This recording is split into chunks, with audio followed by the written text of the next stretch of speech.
All right, happy Real Dose Day.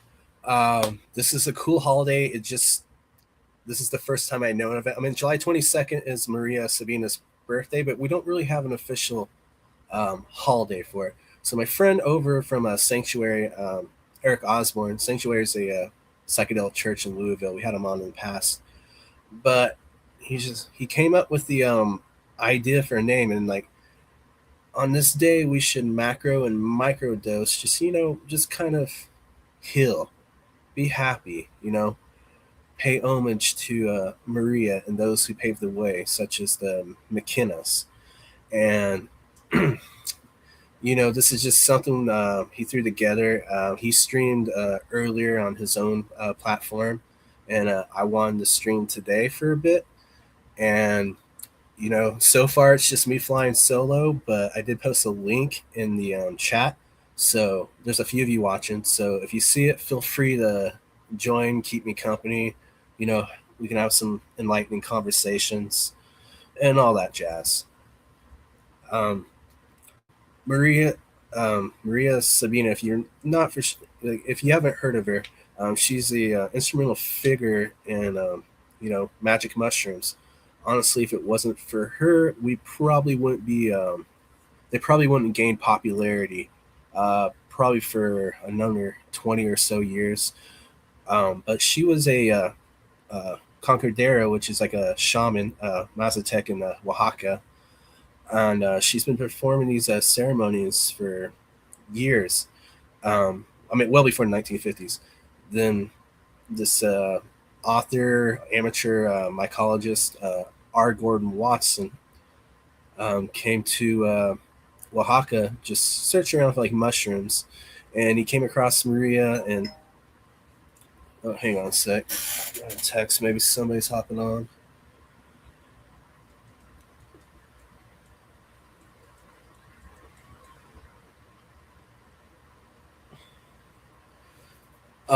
Anyway, she showed him like mushrooms and the ceremonies, and he wrote an article for Life magazine, and that kind of kick-started the whole magic mushroom craze. I mean, this was in the 50s, and it kind of opened the door for Westerners. Unfortunately, this is a tell caution because, as Westerners tend to do, we tend to culturally appropriate, just about everything, it seems like. And all these Westerners kept coming to Oaxaca searching for it, and they just pretty much took advantage of the environment, the village, the Mazatec people, and just created a lot of chaos. I mean, you did have like celebrities going, like the Beatles were there, the Stones, and it just created this whole like chaotic scene. And it left that village really scavenged, and the other, the Mazatec people did not look too kindly on her, and she essentially lived the rest of her life in shame. So even though, I mean, she was doing good, but it is a cautionary tale, and we need to pay homage for people like her. Like, she died in poverty. Like her son was murdered. Just she went through some awful stuff, but let's pay homage to her and people like the McKennas. And it's macro and micro. I know it's a weekday, so a lot of people probably micro dosing. Um, maybe a few of us might go macro, wink, wink. But I really just want to, spread, spread word about this, about today, and let's make it a yearly tradition. Um, with that said, I know there's only like a few of you watching right now, but I am happy to take any questions. I can just sit here and ramble about mushrooms and psychedelics in general. Um, and we'll, so any questions, just feel free to put them in the chat, and I'll go ahead and answer them. Um, the mushroom world is it's interesting. There's a lot more cultivars coming out, or strains. I mean, strains more for like bacteria, but I mean we use it for cannabis, and I guess fungi is technically a microbe. So we can call it strain as well. But there's a number of like cultivars that are hitting the scene that are really interesting. For example, the squats. There's a lot of like squatty looking mushrooms, almost look like a, peyote button. I know Dave Wombat's been working on that, but they're interesting, unique. I haven't tried one yet, but they look cool, and like based on what I've heard, they're real interesting. And that's just one example. Machine Elf. I can't remember the exact lineage on that, but that one's been hitting it big. In fact, it was just recently in High Times. Um, Dennis Walker, the micropreneur guy, wrote an article about it, and I'm seeing it pop up like on the Shermerian forums. Again, that's another one I haven't had the chance to like try myself, but maybe one day. Um, but like these mushrooms are getting more potent, and potency necessarily isn't the best. As with cannabis, we look for like variety on cannabinoids, variety of terpenes. We can do the same with mushrooms. Variety of alkaloids, uh, terpenes. Mushrooms do have terpenes. Beta glucans. Um, just for a different experience healing.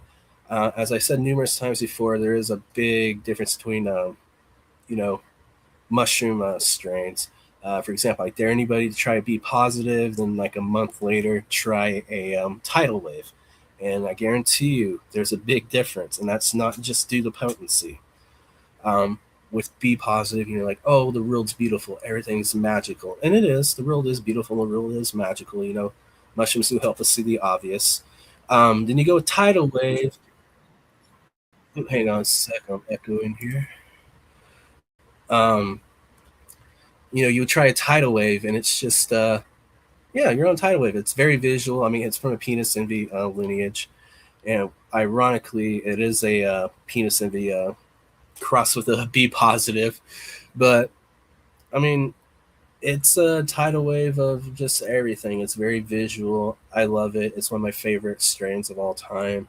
It's helped me heal, some demons of my own, and whenever, um, you just kind of need a reset.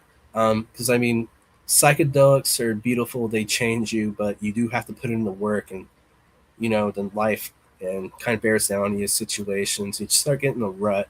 So that's like when we do them. But for me, like tidal wave's always been one of those. And with these new strains are just coming out, you know, it'd just be interesting to kind of just see how they react with us, because as I mean, we don't have like a set idea of like what each strain or what lineage it comes from, and which you kind of maybe guess like what kind of experience you're gonna have with mushrooms, and to even expand it to cacti. We just don't have like a way of organizing it. As with cannabis, you know, we can like break it down based on like lineages and kind of expect, maybe we're gonna have like this, terpene profile, or or this cannabinoid, and like look at percentages and like effects. But with mushrooms and other psychedelics, we just don't know yet.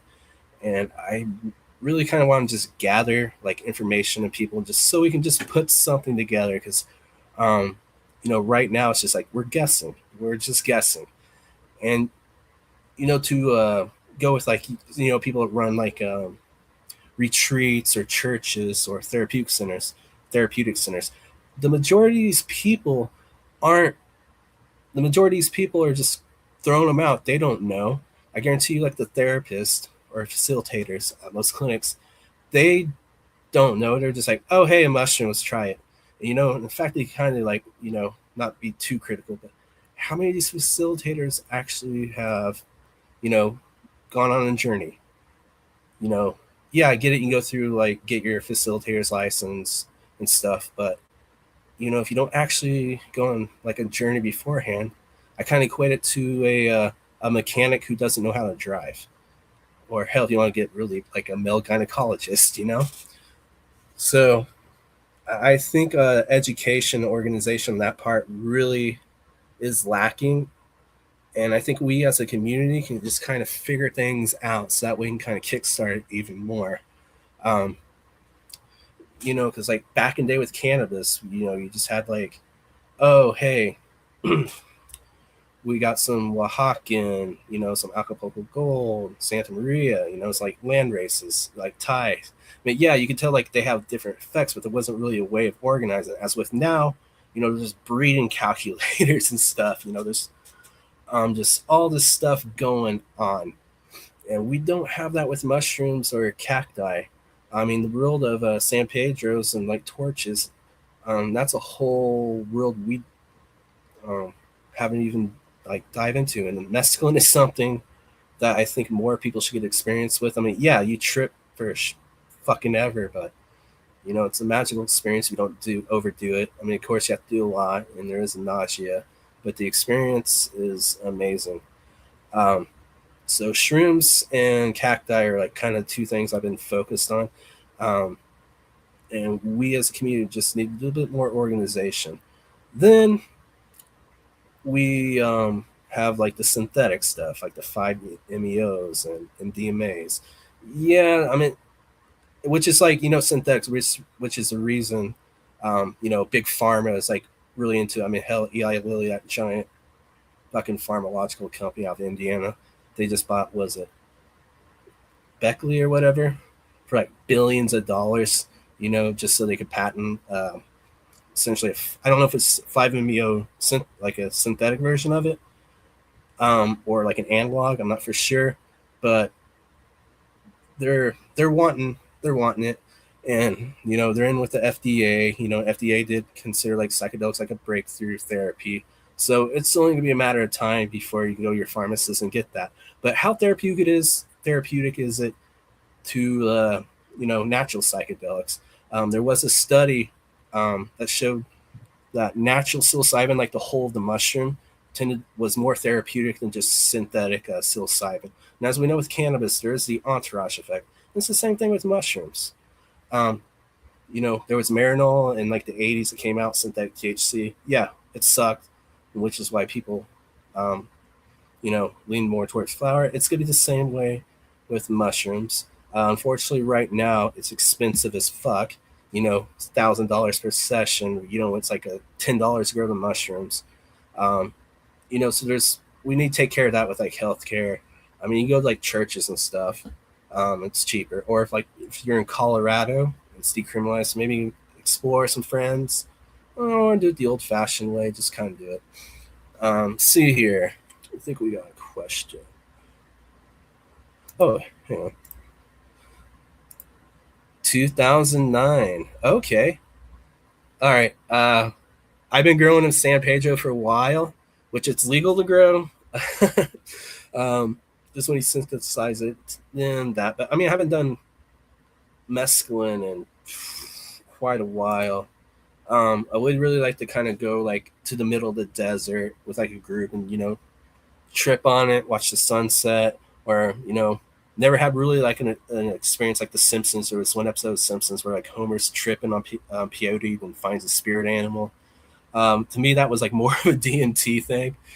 But hang on, I think let's see a question here. Also, feel free to join. Otherwise, it's just gonna be me up here, just yakking, um, yakking away.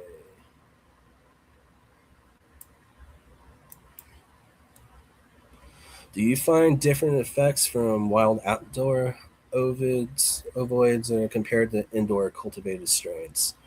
Um, I would say, man, I haven't really had like the same strain I would forage outside compared to like when I would cultivate it inside. But I mean, I would imagine outdoor. 'Cause I mean, you got the terroir, you have the like the wind, the sun, um, the soil, all these different things that that can contribute like the nuances, or it contribute to like the think of like wine or cannabis, the terroir. It's the same thing with like mushrooms. Just you can't replicate like the specifics like indoors.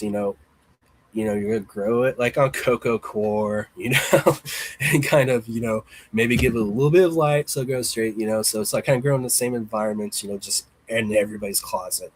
But I imagine outdoor would be more like the, I'm not sure what type of effect, but I imagine it'd be probably more therapeutic in a sense. I don't know. It's kind of like, say, like outdoor weed. I prefer outdoor herb over indoor. Yeah, it doesn't look pretty. And supposedly, THC percentages are lower, which I'm kind of debating that. But you do have like a wider variety of terpenes and cannabinoids, and you do have the terroir. Say Humboldt. We can do interstate commerce. Northern California, Southern Oregon is going to kill it. You know, I mean, nothing against indoor cultivation. I mean, you know, everybody can, indoor, it's tried and proven. I don't do it because I'm poor, so I prefer outdoor. Plus, I just, I like nature. Um, but man, now you really got me thinking. So, hmm, I'm interested. I want to try it. Because I mean, like when I lived in NorCal, I mean, I went foraging for like cyanescence and stuff, but those like are, grown in woody substrate. I never even attempted to grow those indoor. I'm not even sure if, I mean, I don't know. Has anybody been able to successfully like cultivate cyanescence and stuff indoor? I mean, it's, doesn't really grow on cocoa core. It grows like on woody substrate. But I'm curious. Big freak dog, you really got me thinking now. Let's see here.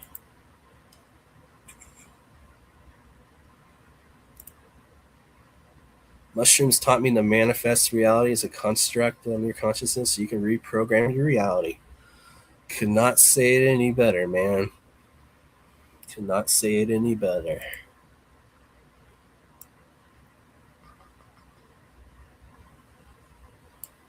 Oh, hang on, Rotten. I'll copy this. And hang on a sec, guys. Copy this. Go to YouTube.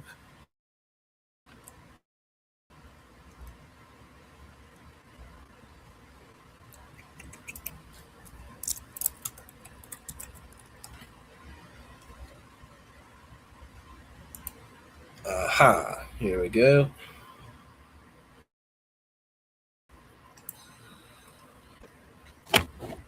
Jesus Christ, my forehead looks big on fucking YouTube. Oh, sign out chat. Hang on.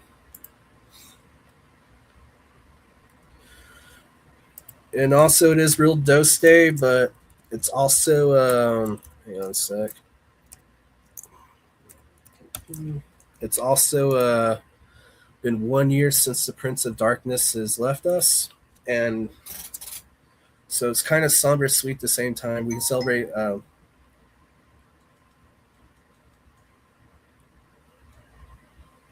on a sec.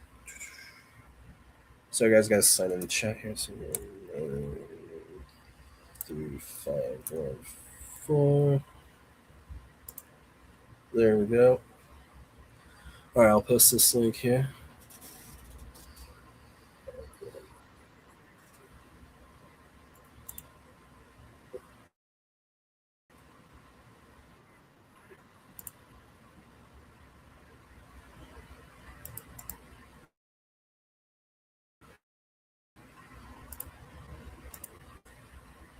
There we go. All right, sorry about the delay there.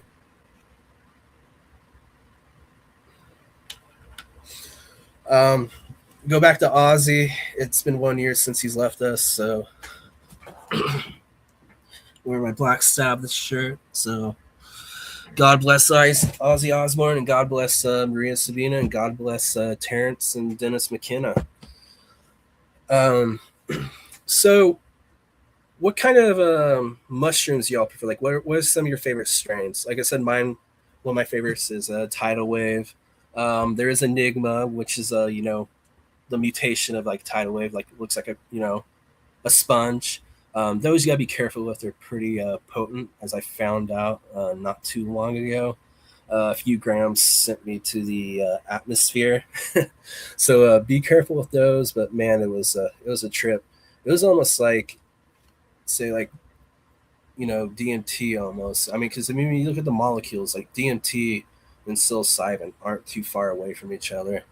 Um, but yeah, psilocybin high enough concentrations, man, it feels like a DMT trip. Let's see.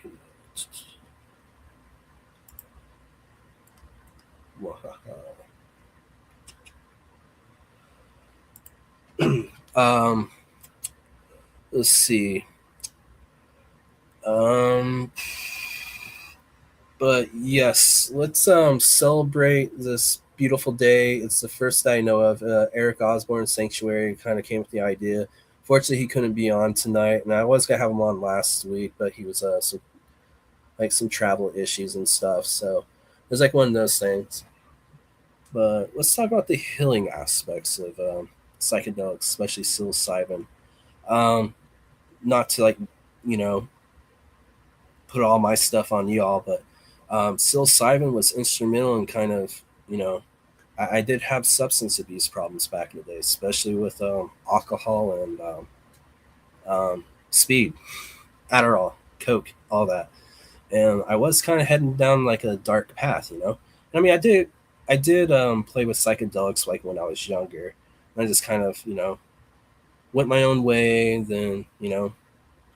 Then stuff started catching up with me, and yeah, cannabis, it did like help in some ways with like, um, you know, say like I would get high instead of drink. Those rails, those rails only came out when the booze, you start drinking.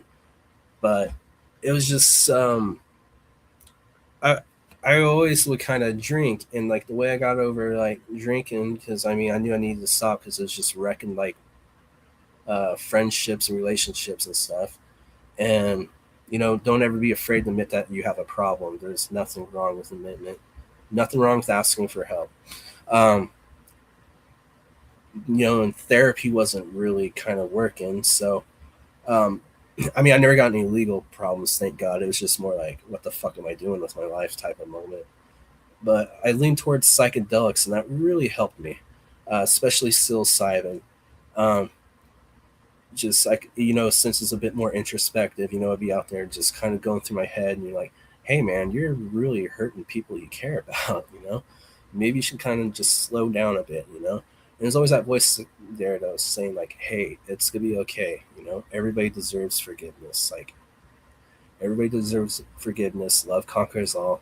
You don't need to be using drugs or booze as a crutch. Like, everything's gonna be okay. And that really helped me. And over the years, I'm just hearing more and more stories of people using psychedelics to heal. And it's interesting. It's like the FDA and our politicians, which I mean they all suck. Are kind of looking at, especially like ibogaine, helping soldiers and people with PTSD get over those conditions, which living hell. I mean, never really had too much PTSD. Like, I mean, do, but nothing like they have to go to. And seven or DP, thank you. All right, some support. Thanks, buddy. How's Sorry, it? bro. I've been trying to connect on the tablet and internet. I don't know. Nothing's working. But cheers, bro. Thanks for jumping on Thank and you for coming on, sharing your man. thoughts, bro. I was just like, oh man, I'm probably boring the fuck out of these people. Boring the fuck No, out of them. man. I had the time zone wrong. I'm sorry. I thought it was starting like now and not an hour ago. So yeah. Oh, no worries, man. Thank you for hopping Cheers. on. It's just Yeah, dude. I think we should make this like a holiday, kind of like Bicycle Day. I mean, Bicycle Day, with Albert Hoffman, LSD, and July 22nd, we can make as a holiday for Maria Sabina and those who helped pave the way. Um, you know, Sure. Mushrooms are readily available; they're not too difficult to grow. Acid, on the other hand, you got to be a professional chemist, and not to mention, like, some of the ingredients, chemicals are really hard to come by. Yeah, those Um, precursors, your name goes on a list pretty fast. But if you can find somebody cool, I'm a big proponent of testing everything. You know what I mean? Unless you know the person who's like laying the paper themselves. But yeah, LSD, it has its own place in my heart. And I know a lot of other people too, with that like psychedelics and stuff with LSD. And I know a ton of people, so many people that are kind of scared to get into it because it is more of a chemical, right? It's not grown, even though it comes, it's Morning derived glories, from dudes. yeah, a fungus, the ergot fungus. And yeah, but that's what's cool. That's why I like you getting on here and doing this kind of stuff is being able to educate the people, getting people more comfortable with psychedelics and the many different forms of them, which is pretty cool. Oh yeah, psychedelics have helped me just as much as cannabis, if not more, in some ways. And yeah, it's not as popular, but I mean, a lot of people in the cannabis are also in the psychedelics, and I don't see too many people like on social. Oh, skunk ape. I saw him in chat. Cheers, brother. Hell yeah. I'm posting like a link on you like the YouTube chat, but it's not showing up. So Ty wants to Oh, get to on. jump on? Yeah. So I post I'll it, try but I real mean it's quick. not showing up. Boom. It's been so long. I'm on my phone. I try to do it from my phone. Yes. Invite guests. Be. No, I love the idea of World Dose Day. I told Ashley about it. I had a conversation with her today, um, about it and stuff too. She liked it. She's all about the education Oh yeah, there is a lot of on the beautiful game. misinformation. Um, for example, like Ain't the that word? facilitators, like a lot of these facilitators at these therapy clinics, have they even tripped before? And also, um, people growing the mushrooms, some of the licensed manufacturers, how are they choosing their strains? Are they just choosing them? It's like, oh hey, you know, like it grows a lot. For example, let's go back to like say like golden teacher tidal wave. It yields strong, it's not too hard to grow. And are they just doing it because like, oh hey, it's like the blue dream cannabis, like it just grows and it's just easy? But I'm thinking more like the therapeutic side, because I imagine like for me, like um I just think like something would help with like anxiety, like a be positive would help way more with anxiety than say like a penis envy, you know. But I think Yeah. like maybe a penis envy in some sense would be more, say like for me, tidal wave, like I always have tidal wave in my heart. It helped me with like my depression, and I think that was the one that really kind of helped me with like booze and drugs, um Oh yeah. so but we don't know, like with cannabis, like we have it down, like, oh hey, we breed these, it's gonna have these effects, like this terpene profile, this percentage of cannabinoids. But with like mushrooms, we just don't know. I mean, we have some people have like an idea, but like we just don't know. I mean, analytical testing isn't quite there. I mean, there's only a handful of labs that aren't like ran by the state to bust you. Oh, oh, got some jobs. These things are like notebook paper. Damn. It's like using fucking writing paper. No, but you're absolutely right about the different alkaloids and different tryptamines and all the different stuff within the mushrooms themselves. Kind of circling back to LSD now too, they are starting to isolate different compounds within the molecular structure, and they're taking away kind of the psychedelic aspect of it, and they're able to maintain the neuroregenesis and all the other positive um, effects from it as well. So it'll be cool once they're able to start doing that. I think with mushrooms as well. I don't see why not, right? Yeah, I don't see why not. Not everybody has to trip, but we all deserve the hill. It's fun. I don't know, but like I went through a weird point where like my anxiety was through the fucking roof, man. And like whenever even microdoses, I was getting uncomfortable, and I had to realign with myself without the medicine for a while, and it was hard for me to kind of come to that conclusion because like I've enjoyed psychedelics throughout my whole life, you know. Oh And shit. so it was weird kind of having, and it lasted for a good year and a half, man. You know what I mean? Really? So, oh, there we go. We got the minor. Cheers, brother. Oh shit. Cheers. He's up in the Arctic underground. I'm about to go freaking. I gotta find some work, man. So the mine's calling me. I'm quitting this job. This job's too fucking Yeah, haywire. that's Just the one like, where they allow you to do what you want, though. Yeah. Yeah, I didn't get no drug testing for this job there, but I'm currently haven't smoked for like 6 weeks there. I'm fucking waiting to do a piss test for another job there, so oh shit. gonna Okay. be. Wizinator, man. I failed with one of those before. Oh really? Yeah. Oh yeah, Yeah. it depends on the test there. If they send it to the laboratory there, they fucking catch you there. So the pH is different with that fake stuff. Mm. Yeah, they're finding ways now. Oh You got to yeah. get like when I was young, I tried I'd always have my buddy pee for me because I was getting drug tested all the fucking time. Never knew when it was going to happen. And so I hid some piss and it had been a minute before I got tested, so I didn't think about it. It was up underneath there, and then all of a sudden my mom called me and she was like, "Hey, we're going fucking let's go." I'm like, "Oh shit." So I ran upstairs, went and grabbed it, and it was just sitting in a bottle up underneath my dresser for like a month, just sitting Oh there, you know, yeah, it goes stagnant bad. urine. Yeah. Yeah. So I take it and I look at it, and it's got fucking nasty floaties in it and shit, right? So Oh try to shit. kind of strain it out a little bit. It smells so fucking Oh bad. yeah. I'm like, fuck it, I gotta go, man. So throw it back in the bottle, go to the fucking drug testing place. So like the next day I get a call and they're saying there's a high levels of a dangerous toxin in my urine. I need to go to the fucking emergency room immediately. It was wild, Uh, dude. Yeah. Well, the shit we got to go through, man. Like, oh yeah, man. and then some drug tests, like look at your dick, like hardcore. Look at it. You know what I mean? It used to be hardcore back in the day. I'm glad I I don't get have to pee live with it. Yeah. Yeah. Yeah. Oh yeah. Yeah. Yeah, you got to put it in the freezer there if you want to save it there. So I'll definitely be saving some of mine because I don't remember the last time I went 6 fucking weeks with no smoking. Man, this is a record for me in the last Well, dude, that's fucking what's long crazy time. though. Like with Canada being, they've been legal for so long. Yeah. You know what I mean? It's like, at what point are they going to stop caring about the piss test like that with the cannabis?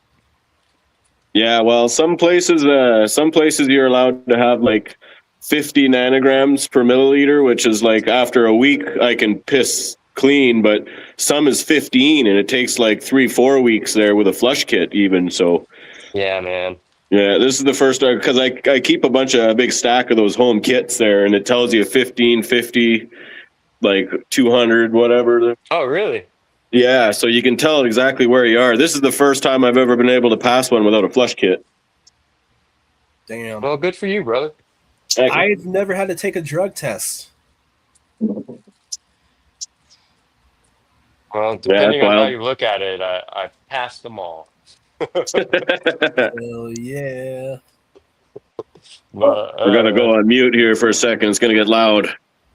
yeah. It's gonna I was get in loud. Colorado and I was finishing up a probation that I had to do, and I had to go take my last drug test, and the bottle slipped out of my pant leg, down my pant leg, and I'm up at the fucking desk signing in, and I'm like trying to hide it with my fucking, you know what I mean? Like, oh my God, bro. There's been so many like sketchies. Fuck. I remember like uh I was like honest with my mom at this time, and I wanted to get this job, and it was for I don't know, I can't remember what it was for, but I needed to pass drug test. So we went and got the detox shit, and it was so expensive. It was like 60 fucking dollars, $70 for this detox drink that's I don't like think that supposed to stuff even guarantee. works.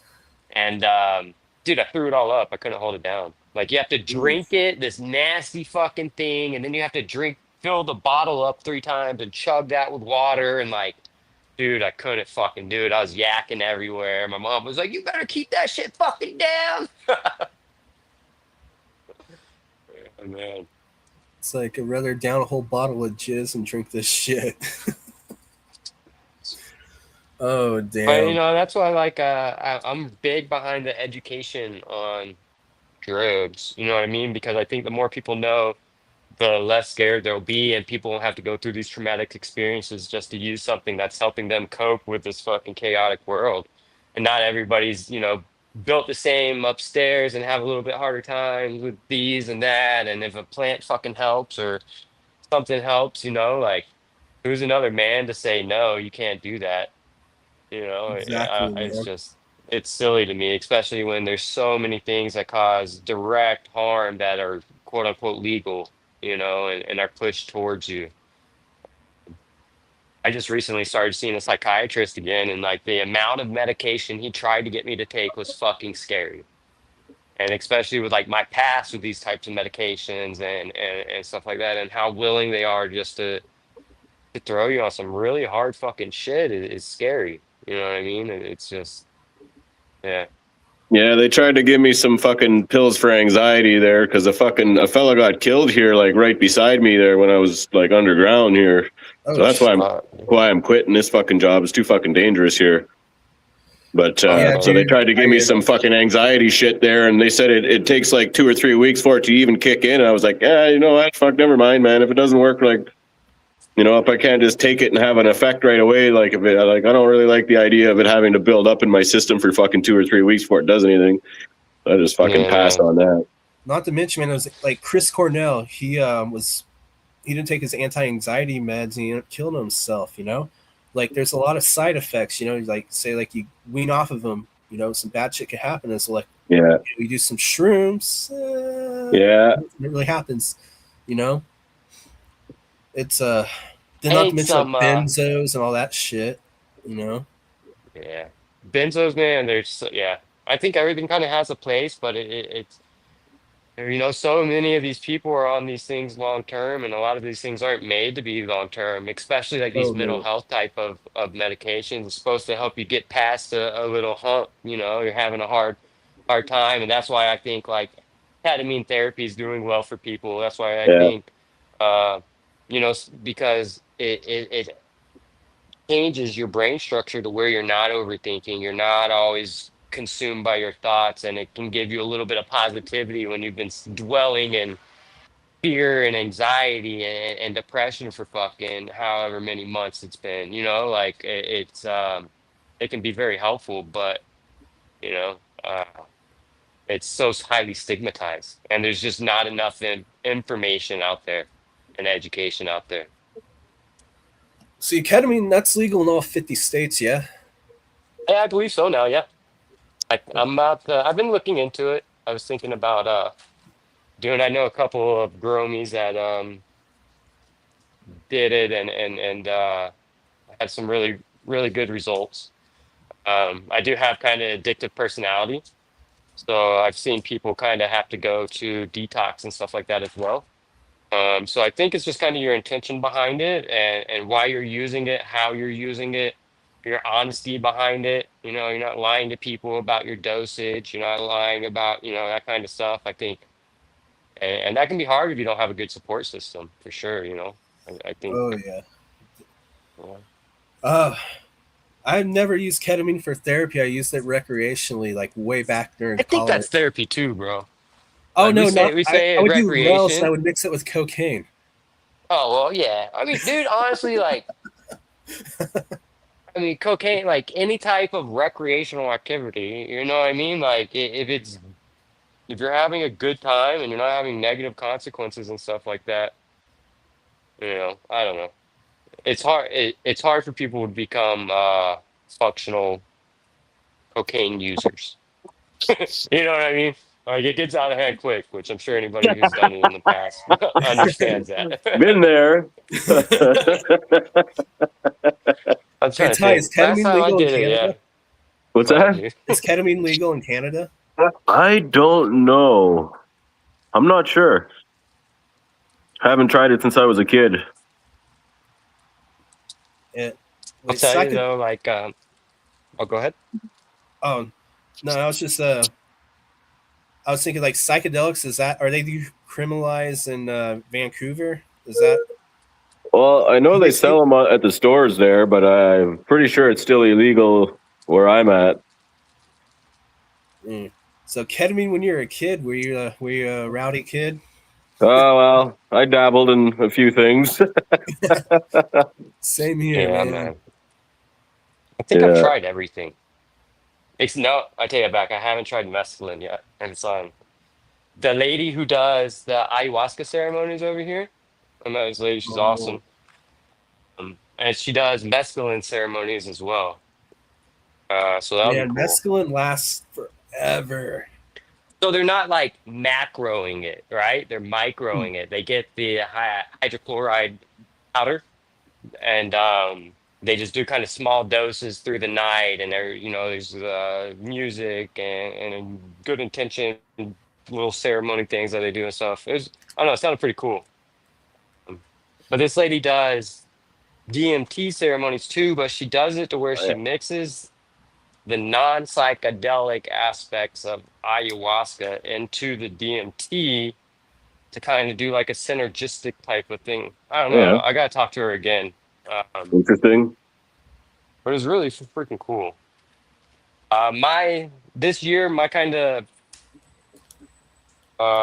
focus psychedelic wise is gonna be on ibogaine, Okay. Oh yeah. and kind of learning what I can on that and trying to get as much information as I can out on that. I think that's gonna be really big within the next 5 years. And I just don't want the villages being fucking destroyed, where they grow this stuff and the tribes that have used it medicinally and for rights of manhood and womanhood into life. They have them go through these experiences to get prepared for life, and yeah.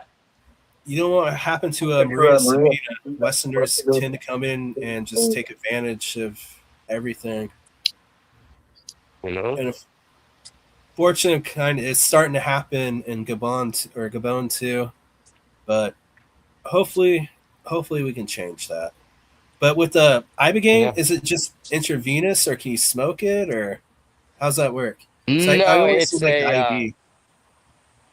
it's I think they might have an IV of it. I'm not sure, but No, like because I like you know go people Mexico and stuff. That's what the clinics down there. capsules and stuff like that. They do a lot of the capsules and it's a like powdered form. But I'm sure if like you go to a clinical setting, they'll be doing like intravenous. I want to do intravenous DMT and be kept like at peak for like 5 hours, like that one dude. Dude, they're doing it. Yeah, it's wild. Nah, my It's main wild. thing is the okay. So when you see the beans and they tell you you're not ready yet, is that permanently or like when you mature? Everybody's different, but I don't know. There's like different. If you do enough, there's no way you're not going to break through unless you've been abusing it by doing it a lot. You know what I mean? Like you can block out just because you fried your receptors and you need to cleanse. You know what I mean? But like if you do big enough of a hit of some really good fucking DMT, like there's no way you're not gonna break through. And like the entities and stuff, like I don't know, it's kind of Machinos. different for different people, but it's similar in a lot of ways. Like you kind of get this like when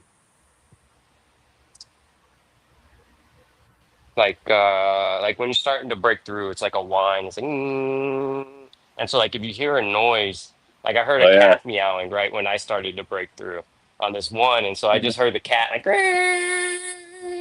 you know what I mean, until you break through, and then you're not in this realm. You know what I mean? Like you're gone. You're completely Yeah, I gone. heard that noise, but like I didn't fully break through, but I heard that noise and I was watching like an Edward Grand fucking mushroom video there about him fucking growing, I don't know, some crazy fucking cultivar there, and I heard that weird noise, blah, blah, blah, blah, blah, blah, blah, and like I could see like these fucking geometric patterns, but then it made me really nauseous, and I fucking was just trying not to throw up the whole time. So I didn't quite break through, but I felt like I was getting there. But after that, I figured I better not do it again in case I like fucking puke all over the place and need somebody to roll me over Yeah, or whatever. But yeah. Have a good trusted person with you for sure. yeah, I see a comment. Why do ibogaine unless you're hooked on heroin?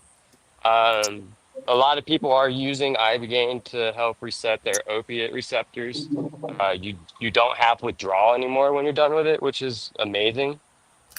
That's what makes 99% of people, not successfully detox through opiates. But so it's not only for opiates, it's for PTSD, it's for alcoholism, it's for people that are having manic episodes, it's like a total receptor cleanse, which is why the government's trying to fast track it for the military because it's literally saving lives. Like a lot of these people are going through this and, have been, you know, uh, been wanting to go away for a long time and are getting healed and nobody can kind of explain why and how it's like a total receptor. It's not just for the opiates. But when I first found out about ibogaine, it was 15 years ago or something like that, and I think I read about it in a High Times magazine, and it was specifically for opiates back at that time. So for like people are microdosing it and helping with Alzheimer's and dementia and a lot of these things that are destroying the people. I But seen that fort- study, the recent study, with that one lady. They put her. I think it was pretty unethical, but they put her on 5 grams of Enigma, and when she came out of it, um, she could, she was showing like she could talk. She wasn't as irritated. Her like vocabulary was, you know, was not as what's the word I'm looking for? It was broader. So yeah, neurogenesis, and Alzheimer's is such a horrible, horrible disease. But with these psychedelics, especially psilocybin, it's neurogenesis. Maybe you could fight against dementia, and also I've seen Parkinson's cut with Parkinson's too. But a lot of these like neurological conditions, maybe psilocybin can help with it. oh Um, look, there's so many mushrooms over here. Sorry, oh, I'm it in the is the desert, so I never find them. Shit. There's a bunch down here. Fuck yeah. wow, and y'all don't get. I mean, you're in Tucson, so it never rains there. Yeah, we're in monsoon season, so we've been getting it the last Oh, few okay. days. And yeah, look at all that. Wow. I should throw a block down here and see if we can get some cubes. Yeah, I'm gonna try that there. I keep forgetting. I've got a couple of bags of old spawn there that I fucking never did anything with, but they're fucking hillbilly pumpkin, and I got them to come up in my raised beds inside, and I put them in my fucking greenhouse outside there and got them to come up. So I'm gonna Fuck try yeah, them dude. again. They just put flock Nice. cameras up. Flock cameras have a or copper in them. That's what you A should tell lot. everybody. Tell Yeah, there's everybody. a lot of Tell tweakers everybody in around here, dude. Tucson. Yeah. Flock cameras have a copper. I've got all sorts of good metals in there. How's that shit legal? 'Cause, I mean, they're fucking everywhere in the United States. It's dude, that's how China started like their social credit system shit. You know what I mean? Being able to track every little thing. Go 5 miles over fucking speed limit, you lose your job. I mean, literally everywhere. And I mean, there's been like cases where somebody behind the scenes was like just look stalking a girl like he liked, or just following his girlfriend, like girlfriend. Oh, it tends to be guys that do it because guys tend to be Yeah. weird. But it's just like privacy invasion. It's just like we don't. Yeah. There's just no privacy anymore. Well, it's like you said, it's the ones who have the power, the ultimate power, right? Are they using it for good or not? Because I'm okay with somebody going through the internet and making sure people aren't uploading child pornography or anything like that. All Oh right, like yeah, that's cool to me. But you also got the people that are abusing that power and not, using it for nefarious reasons instead of, for good. And yeah, until there's some sort of defined, yeah, I don't know. just how is that legal though?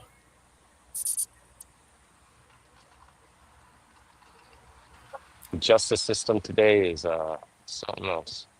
I I mean, it's like the two issues are like flock cameras, which is tracking everybody. There's no private such thing as privacy anymore. And fucking data centers, man. Just But why wasn't it voted on? You know what I mean? Like, why the don't we flock. have a Yeah, say in a democracy? But yeah. They I don't just know. started putting Sometimes them it up. is voted in, but it's thrown into something with like 70 other fucking initiatives in there that not everybody's, well, that's how this shit gets pushed through is the lack of education on the public's part, really. And like, what's is data centers just for AI blockchain? Because I'm gonna be honest, blockchain. What is it? Dude, Just these like a data centers are solution fucking looking for a gnarly. problem? Yeah. Is it just Google? Like, who's doing it? Because I We have a mean, billionaire problem. Yeah, but we're yeah. we're just like the modern day slaves. We're just fucking. I don't know, kept in the dark But that's like mushrooms, that's why World Dose Day is important. We right? Yes, gotta it's better the world. open the minds up, You don't even you have to go know? macro. You can do micro. Yeah, There's lots of benefits for something on micro. my last 10-gram trip told me not to come back for 10 years there. So micros look on me all I'll be doing for a little while. Oh I man, still that's gotta all. I still gotta try the Enigma and like the tidal waves and stuff. I haven't tried those yet. Enigma's pretty hardcore, man. Be careful with that one. Some of those tidal wave, it varies. Like you'll have like one mushroom, and it's like and another one just same size, just blows you out of the water. I mean, the very first psilocybin cup back in 2021, tidal wave won like the highest potency, and like this percentage on it was like three something, which is just fucking insane. We gotta get Tanazi on. He has all the fucking I keep inviting uh him. I know. He's moving. He's moving to Yeah, he says Ohio. in Uh Ohio. Ohio, He's that's just getting wild. I'm gonna tired of Colorado, or yeah, he's tired of Colorado. It's just yeah. I like He's Colorado, man. I done with it just up there. couldn't. He's got family, closer to family and stuff like that, and he's got, his daughter and stuff now. Ohio's pretty, especially like the Hawken Hills area and stuff, and it's legal weed there. So, Is it? oh yeah, That's Ohio's good. I think it's legal recreational. most places now, right? Set for well, I mean, there's like Alabama, Georgia, no still a Alabama. few. Alabama has a program. So is Georgia. Georgia's But ain't. Georgia has a program, but they haven't had it to where you're legally able to obtain it yet. Mm, So yeah, it's legal, but they don't have any dispensaries open to where you can go and buy it damn. So legally. So if you're in possession of it, you're in possession of it illegally because you didn't buy it from a legal source. that sucks. It's Then only my from a legal source. Idaho, they're putting like a well, the initiative failed, but they're putting something on the books where people will be voting on in November that only elected officials can legalize cannabis and ballot initiatives won't count, which doesn't really make sense to me. But it's gonna be on the ballot just for that. Um, though I don't think it will go through because everybody I met from Idaho fucking hella tokes. Just places like Dude, Idaho and Kansas and like Wyoming. It's just I haven't been to a state yet where I've met tokers, man. true Legal or that not. I it's grew up in America. Georgia Every where single block in the country, man.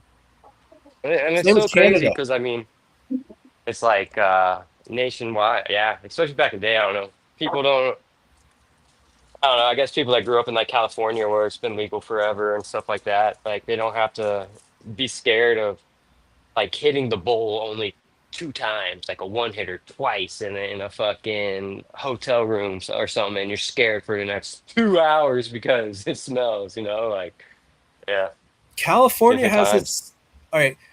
Like California comes. Well, I mean, California hates. I mean, elected officials hate weed in California. Like, there's still counties you can't smoke in or buy weed in, like Marin. But when it comes to like Yeah. freaking psychedelics, especially mushrooms, California is like not a friendly place. It's one of a few states where you can't buy spores or have spores shipped to you. You know, I got busted leaving California, and I just crossed California into Nevada, man. I had, I don't know, like an ounce or two of mushrooms, and but I had a shit ton of genetics with me. So they took mm, all my fucking liquid cultures. oh I had a shit, lot. man. That It was bullshit. sucks. They took so many seeds from me, bro. So many cannabis seeds, like 10K plus in seeds, Bro, I bro. remember It that was, day. We were supposed to do a live yeah, stream that day. yeah, yeah. Wait, how long ago was this? What was it, 2 years ago? Yeah, about that, eh? Yeah, Damn. something like that, dude. Fuck. Did they take you to jail or just take your shit and No, say, man. No, it was bogus. So it was like a special team. It was Burning Man weekend. They were looking for like people with a bunch of coke and fucking that type of shit. You know what I mean? So they like illegally searched my car. They had a dog. I had my dogs in the car. It was such a shit show, man. And like any other time, I'm pretty sure I would have been arrested for it. But I just had like I had a hash, I had flour, I had mushrooms, I had fucking shit ton of seeds, I had all the genetics. Like it could have been ugly, dude. So like, and I was yeah, could have been ugly. I were got you at lucky on that Burning one. Man or just No, driving through? no. I was heading to the East Coast. I was heading Mm, out to Tyson's. mm. Damn, man, that sucks, dude. Yeah, I had That so and like sucks. that's what was crazy. Like, don't take my seeds; those are legal. For now. Oh shit! Okay, I kind of get it. You know, whatever. I won't be too upset about that, but man. But I've also done my fucking time with bullshit charges. Like I got kicked out of college for less than an eighth of weed. I've been arrested for like a roach with no weed in it before down in the South. Like I put in my fucking penance for that shit. Getting arrested for a fucking roach. Jesus Christ. Oh yeah, bro. I've been arrested for paraphernalia, just a bowl. Damn. Didn't have any weed in it or nothing. It had residue. Damn. Trying to And think what I want to cook, man. I've been detained a couple times because they smelt it in my car and they just tore my fucking car apart. Didn't put anything back, but they didn't find anything, thankfully. But man, Yeah. getting arrested for a fucking roach. How Yeah, what year was I got this? arrested too before when I was just a fucking young kid there. It must have been, I don't know, 14 there. We were all fucking smoking out of a pop bottle there and looked behind, there was the fucking cop there, fucking dragged me off to fucking jail there and been fired for it a few times too. Yeah. Yeah. Been But there. what's crazy is they stick you in with the worst of the worst, man. You're in there with the Yeah, right. fucking, you know what I mean? They don't differentiate fucking your charges, so yeah. I always thought that shit was silly. Damn. I mean, it's changing, thankfully. I mean, most places in the country. I imagine there's still a couple places in the country you get popped with like a J or something. It's gonna be shit, a shit show. Probably. But Well, I guess everything's changing down there nowadays. I guess their seeds are going to be hard to come by pretty soon, or what? they're gonna be Yeah. banned. Yeah, everybody stock up on your And there's fucking beans, then, right? Stock up on it's beans, crazy, man. share the wealth, and I mean, tissue culture might be the way to get around it. But fuck, I Bro, I think, fucking yeah, they fucked struggled. up on that end. I struggled with tissue culture there. I did it for like a year, and I was trying to fucking beat all the fucking pests there, and I wanted to reset my garden and fucking have everything in tissue culture so I could do a good solid reset. And fuck, man, I had little cuts in containers, and fucking they were in there for like 6 or 7 months there, and then all of a sudden they all fucking just contaminated the same fucking day, and I lost everything. So oh I shit, ended up Damn. having to bring my plants outside and then fucking getting them nice and healthy and then taking cuts, and then I dipped them all in bleach, and then I fucking ended up getting clones from them. But then after that, they didn't grow healthy there, and they were all fucked up. So I just let everything fucking die and just fucking started over from my seeds. But at least I had all my shit backed up in seeds that I wanted to keep. So There you go. how seeds long did seeds you are the have them way, in man. QC? Hey, Yeah, you said 6 or 7 months. Yeah, in the same container. Like they'd been in culture for like a year, and some were all safe in these nice little vessels there. And I had, I think, 3 cultivars there, and then fucking yeah, man. One day I went in there to check on them there, and all the media was fucking contaminated there, and I couldn't save them after that. So I don't know what the fuck, man. So Sucks, I dude. know I was like, fuck it. I'm not even gonna fucking bother continuing with that project anymore. So I got this whole fucking tissue culture lab that I don't use right now, and but I don't have time with this fucking new job here. Well, 12-hour shifts, You can use it 14. for mycology too, though. Yeah. Oh yeah, damn straight I can. But I just went and looked at a bunch of my plates the other day, and there's fucking contam all over them. The flow hood I got there, like the filter came and then there was a rip in it, so I had to silicone it back together. So I don't know if there's still something getting through. Like, fuck, man. So I'm kind of struggling with the lab work there lately. There, I haven't done anything for like a year, man.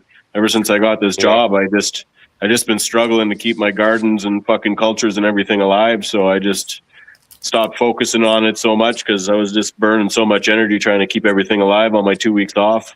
Come to work for 2 weeks and I just forget everything existed in there. And then I come in one day, all my fucking clones were dead, and it's like, fuck, I just fucking take a little break here. And that's kind of why Get I'm looking overwhelmed forward to quick, this new but job. yeah, man. Yeah, man, burn myself right out trying to fucking take care of too many cultures and clones and cuts and fucking. But now, yeah, I'm looking forward to getting this newer job here because it's only 7 days 7 days on, 7 days off instead of fucking 14. You know, at least after 7 days you can, you know, if you forget to water shit there, hopefully it's still alive there. But fucking 14 days No, after, you know, so you're all yeah, burnt right out you there. farm like us with the big pots, and you know what I Oh mean. yeah, You're not watering every day. You're good. no, exactly there. But fucking once they overgrow their little container, you know how it gets though. You almost got to water those fuckers every day there, and then you fucking forget for one day, and they just I shrivel just up and keep fuck them all. big, dude. I Yeah, like once I'm done, I just plant them small into a big pot and let them go. yeah, yeah. That's definitely handy. And then like I was doing the earth boxes for a while. Those are Yeah, pretty decent. That's something you could get your kid to be able to pour some water down type thing if you right. needed to. Yeah, but Yeah, but it's almost time to start up my fucking indoor fucking grow again there. I only usually do one cycle in the winter and then one outdoor cycle. So I grow as much as I can need out of 2 cycles a year now. So I don't fucking grow as much as I used to there. I just made all this weed and trimmed it and fucking worked for it. And then I just give it away to my buddies because nobody fucking stops by anymore since the dispensaries are open. So I just be trimming all this weed for hours for no reason, really. Fuck. I know, yeah, but It's weird no, because yeah. back when I was younger, it was all about selling drugs. Now it's all about healing and sharing and love Yeah. conquers all. It's Teach kind people of how to make weird their own. because it'd be like, I'd be, pushing so I can make some papers. Like, oh, hey, let's set the clubs and, strip clubs and all that bullshit. Then as I got older, man, it's just kind of weird how your priorities just shift.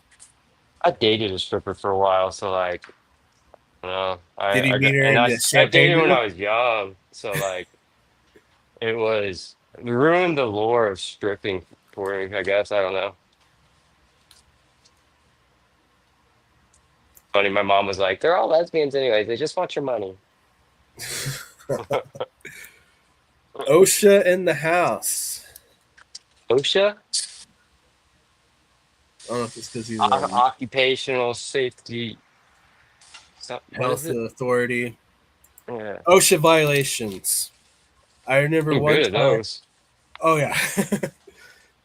Let's see. I I got mean, my if OSHA card. OSHA ran like, so I don't think they do. Is OSHA, because I can't recall like any facility I've been in where it's like OSHA was kind of involved. It was more like the Yeah, state. no, there's OSHA for cannabis companies for sure. Yeah, because I never ran into like OSHA people. It was always the fucking state Oh coming in and man, did my checking shit. shallot go bad? I think I can still use it. Oh hey, Ty, here you go.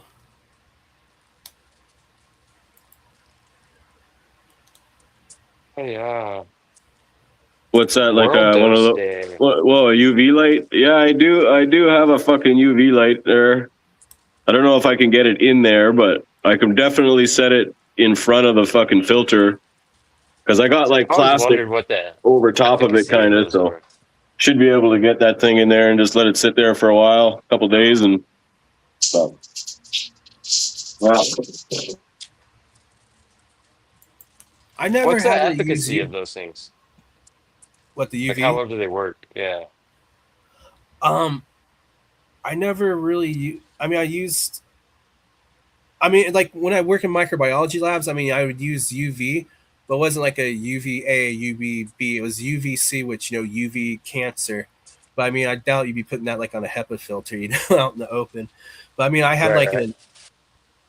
but I had like a like a $30,000 flow hood I was working in. Can close it, but it had like the UVC in it, and it just zap everything. But even that's not a guarantee, man. Because I also was teaching microbiology labs. We had this one experiment, dude. We would blast like bacteria with UV, and dude, they mutate. They mutate. So like when you see the things like 99.9%, kills 99.9% of everything. I'm like, well, that 0.1% can cause some fucking problems, right? Because then So it's in a sterile environment after that point, right? So like it can just go crazy yeah, because it killed yeah. the other 99% of everything. But I mean, I guess outside like the lab, maybe UV. I mean, like on the RO systems, I imagine that's probably like a UVB or something. Yeah, But yeah, I don't know. I mean, I use HEPA filters, but I never like when doing like all my like mushroom work and stuff. I never really had like an issue. I mean, I've had contamination before and stuff, but I don't know. yeah, Maybe use UV as like another fail safe. I never really had like a issue with it. And those HEPA filters are pretty damn good. Unless you got yeah. like a tear.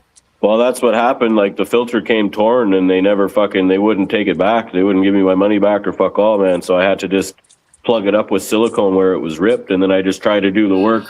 Like those little computer monitor tables there. I set that down, and the rip was underneath that, so all the work I was doing was on top of it. So it Oh, wasn't blowing across, but yeah. it's still. I don't know. I tried to do it in the cleanest spot of the filter, anyways, but I don't.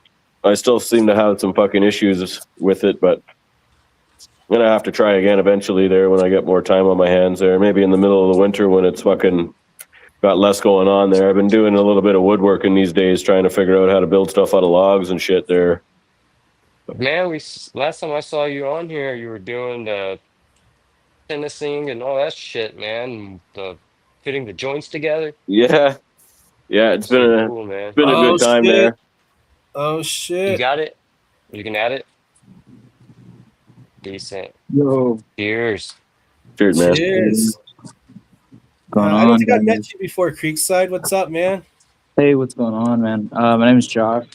That's my homie right there. I've been trying How to you get doing? him on for fucking ever here, but we haven't lined up proper. Fuck, you Yes, got a sir. good fucking head of hair on you now, bro. Oh, I know, right? Nothing like them bald days when we started out knowing each other. Good Yeah, to see you, Holmes. Good to see you. same. Good to see you, dude. I'm getting ready for work just like you. Well, it looks like you're already at work, so you're one Oh step yeah, ahead. but See, I've been having a hard time finding work. so Everybody is, man. tell me some more about this Polaris fucking strain here. So glad. I was getting ready to join.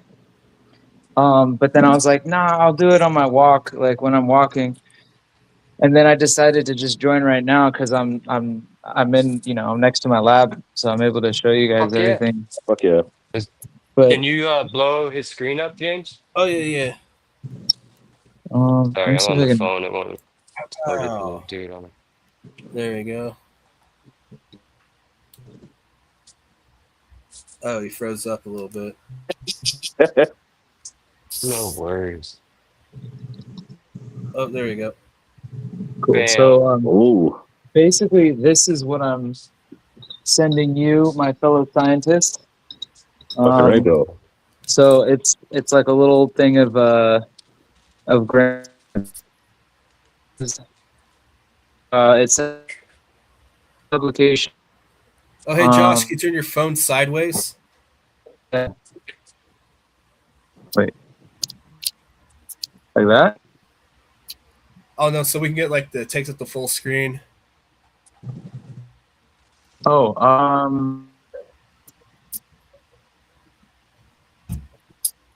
We get like the the landscape view instead of portrait.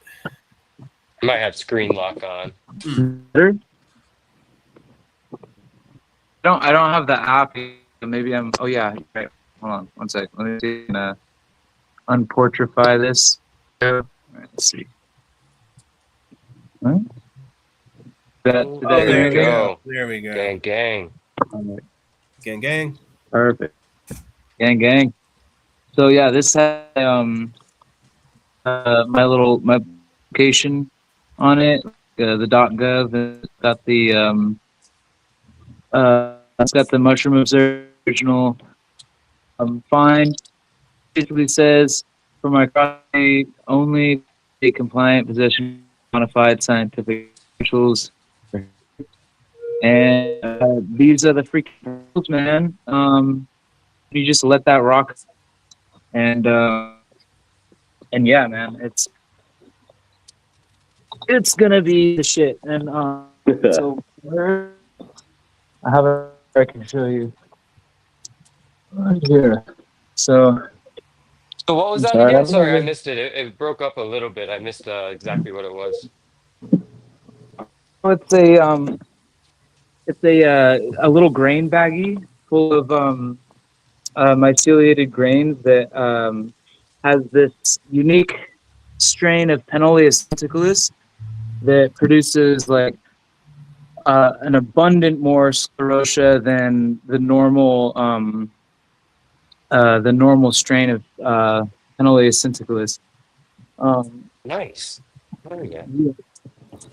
um, How'd you come across that? I just found it one day in San Diego when I was still living there. And, Oh yeah. yeah, it was just cool. It's really meaningful to me. I just started giving it out like domestically, um, because I kept it for international export only at first because I felt like people wouldn't respect it. Um, Word, word. Oh yeah. and yeah, I don't think people know really quite yet like what How its special it potential is. is.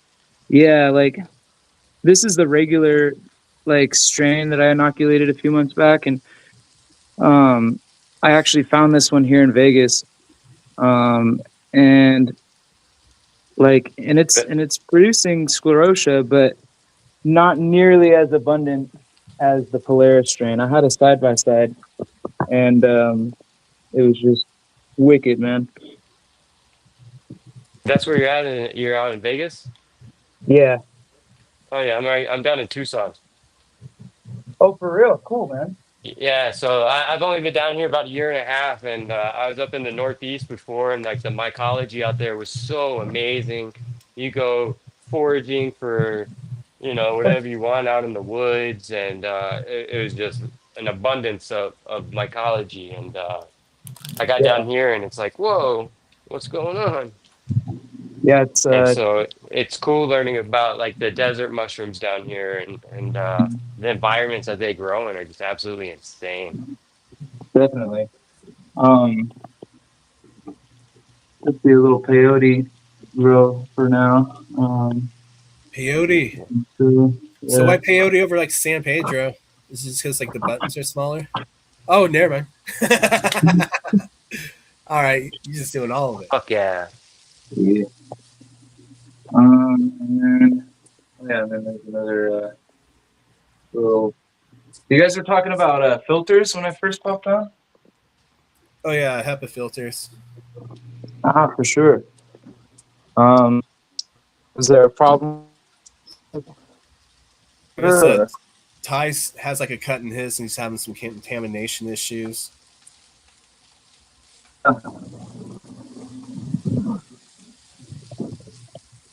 Yeah, they sent Tyson a jank one and he tried to make it work and was fighting it for a bit.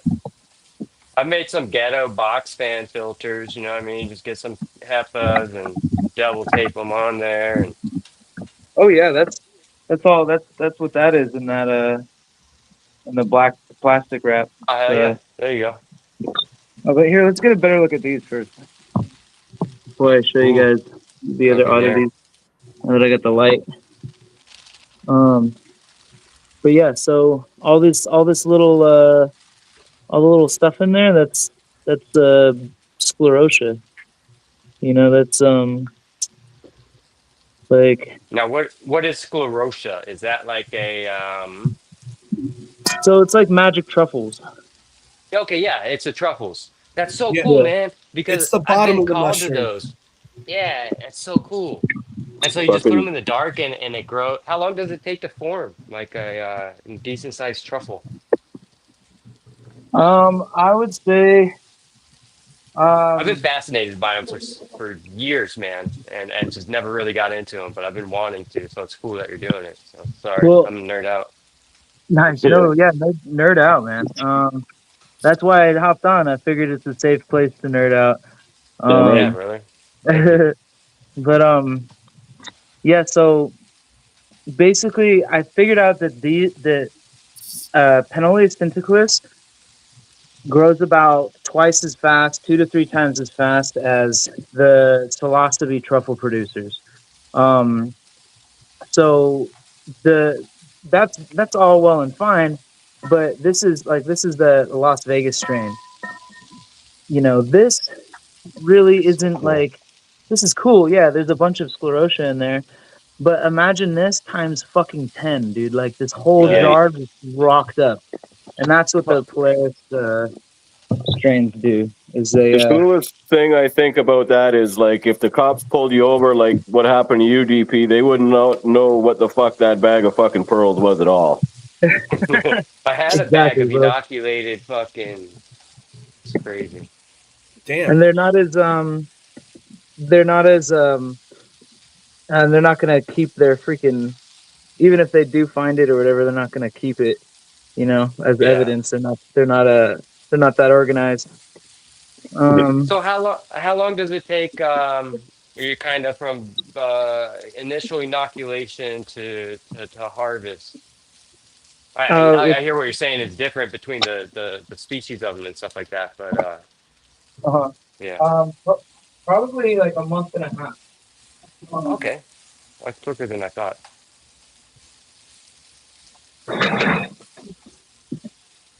And so I've actually I've got here some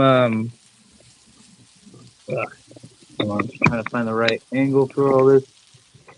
Uh,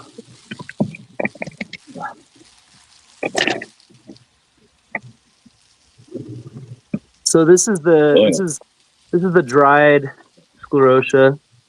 Um, and this was, I believe, it was off of a little bit of coconut core.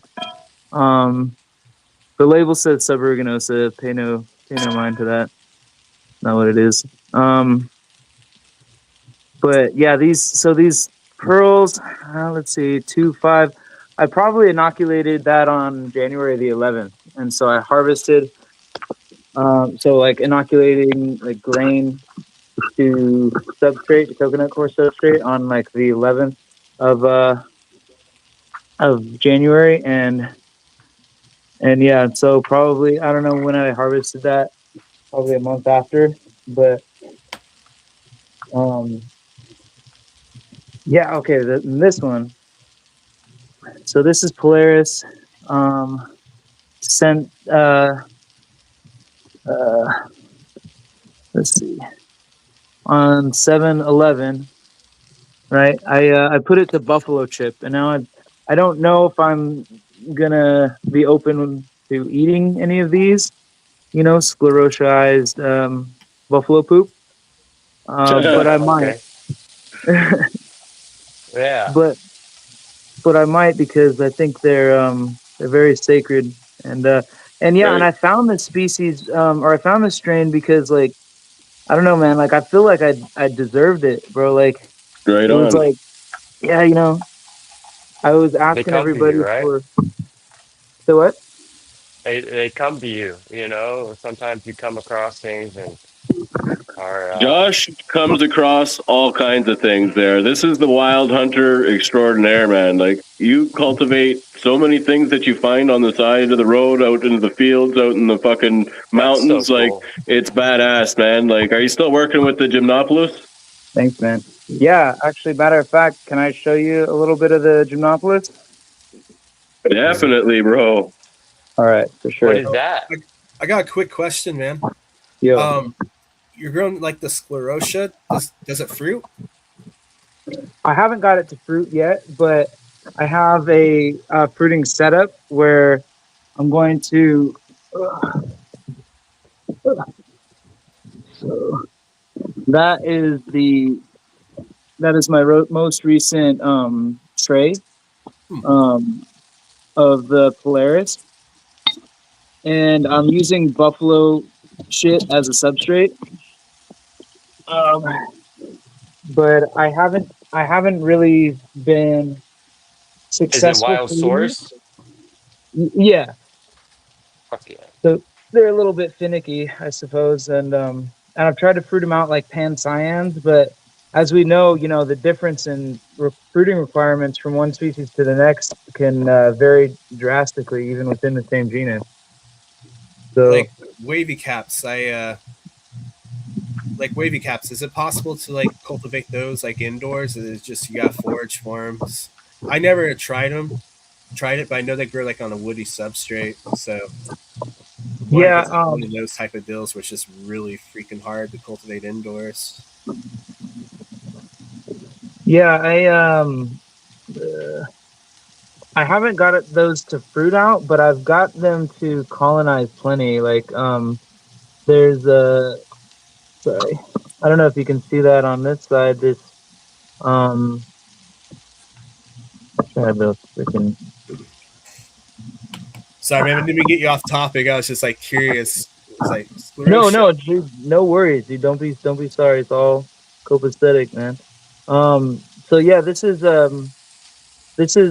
what you would call wavy caps, Philosophy suburiginosa. It's just the Australian kind. This one's specifically Tasmania, but as you can see, it's like nicely colonizing this pine cone. I shouldn't be touching this with bare hands, but whatever. Um, but it's nicely just milky white, just eating that freaking pine cone up, and I love that. I love that A pine colonization. cone. Yeah, and so you guys, you're talking about Gymnopolis.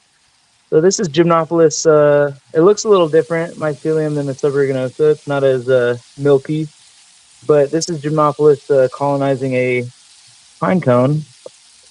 That's Oh, cool, Um, wow. kid. and uh, and yeah, and actually this one has a colonized pine cone. I don't know if you can see it in there. It's a little brown spot at the very top. That's the pine cone. Um, So you're just messing with different substrates as well, like to colonize onto, seeing what works best. And yep. are you finding like stuff from your local environment, or something that you think it would um, kind of adapt to naturally wherever it would normally grow? I am. Yeah, I found actually. Let's see.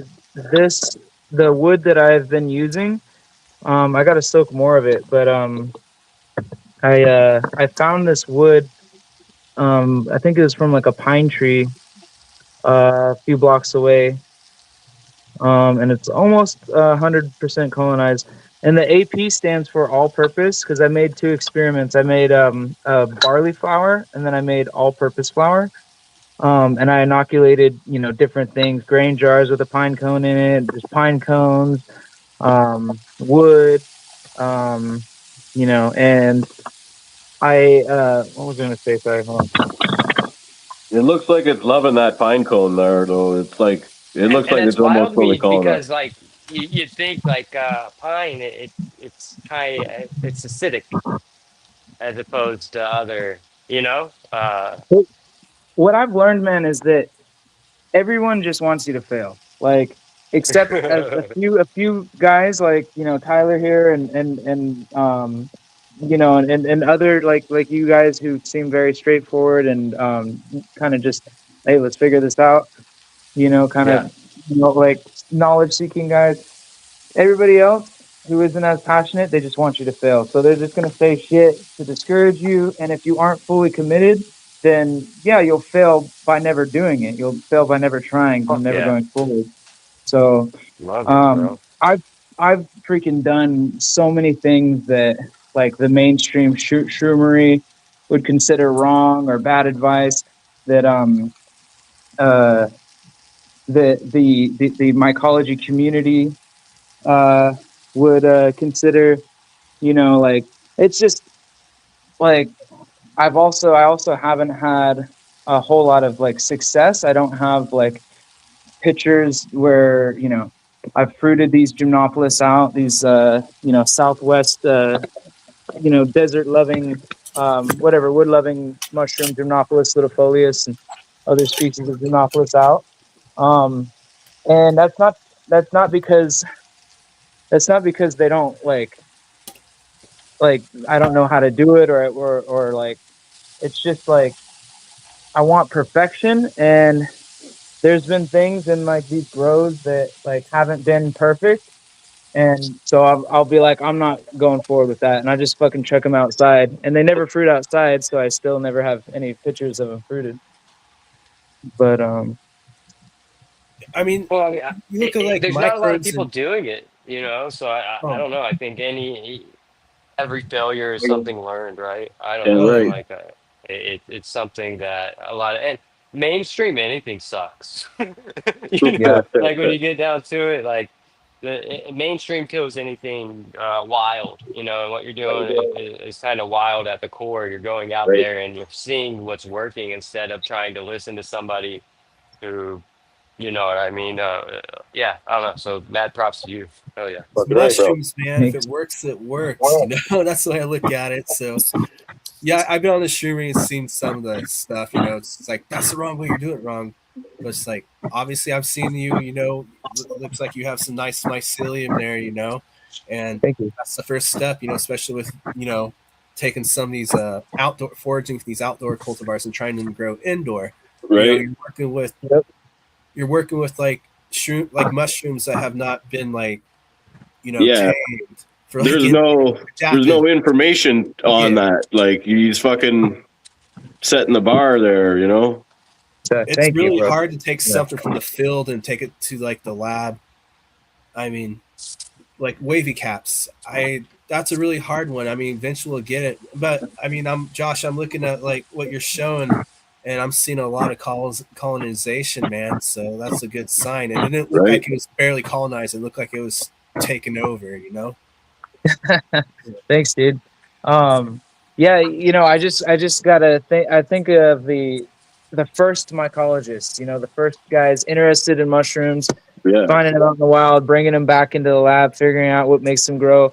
And fuck, dude, they had no guidebook. They had absolutely no kind of reference or anything at all, Nothing.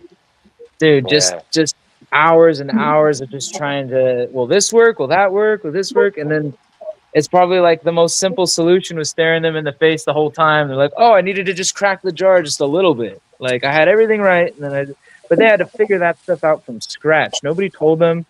They just either, well, maybe the mushroom told them, but you know, they just had to trial and error it. So you know, mad respect for the guys that made this hobby legitimate. Um, For Oh you sure, know, yeah. man. The great thing yeah, about mushrooms is, usually you cultivate more than what you can use so you can like share it. I mean, yeah, in the day you could probably sell it, but like not anymore. I mean, hell, like a pound of mushrooms is going for like $300 in Denver, you know? So like Yeah, they're super cheap these days, oh, though. that's super cheap. dude, So the only share the truth, yeah. wealth, And not to Well, mention like if you like macro dose or hell even micro dose, for like maybe healing a little bit of therapy, yeah, um, it's cheaper to do it like by yourself and get with like good group of friends because I'm gonna be honest. Yes, the facilitation, does follow like some psychology stuff like acceptance, commitment therapy, cognitive behavioral therapy, shit like that. But honestly, man, like I would rather trip with like a friend and just chat with a friend and like some stranger I don't know in a little enclosed space in an office. um, it's just easier to kind of just do it yourself. Yeah, absolutely. It's more holistic, and if you've done enough research to procure them, hopefully one comes to the conclusion that like you're going to be safe if you do it in like a home setting or a clandestine setting. Like it doesn't have to be with all these, like the thing. One of the things that I feel like is a detriment to this mushroom movement is like older people who don't know anything about. They don't need to be older, but just indoctrinated people that don't know anything about mushrooms, and they think you gotta get a prescription.